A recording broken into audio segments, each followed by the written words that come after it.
اور دوسری ایک میرے ذہن میں بات ہے، اگر وہ تحریک چلا دیں سارے مل کر، کہ نبی کریم کے روضے کو سونے سے بنانا چاہیے، نبی کریم کے روضہ سارا سونا ہونا چاہیے وہاں، اور اندر روشنیاں ہونی چاہیے۔ پہلے شرک بہت ہوتا تھا، بتوں کو پوجتے تھے، قبروں کو پوجتے تھے، تو اس وجہ سے آقا جن کا سختی رکھی تھی قبروں کو مٹا دو، جس میں پوجا ہوتی یہ ہوتی ہے، وہ اس کی وجہ تھی۔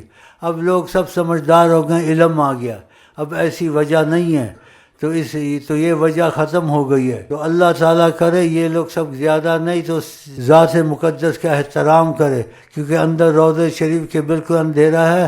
اور باقی میں جو ایک مشورے کے طور سے کہتا ہوں، ہر چیز کا حل نکل آتا ہے اخلاق سے۔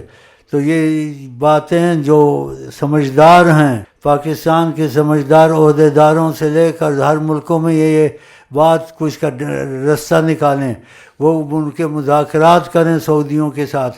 مذاکرات میں کہیں یہ بڑی ہستی ہے، تم لوگ نے ایک بلک بھی اندر نہیں لگایا، یہاں سونے کی چیزیں ہونی چاہیے، یہاں احترام ہونا چاہیے، کوئی اندر دیکھے کچھ کو نظر آئے، اندھیرا رکھا ہوا ہے، پرانے قسم کے لوہے سے وہ جالی بلی ہوئی ہے، ایسے نہ کریں۔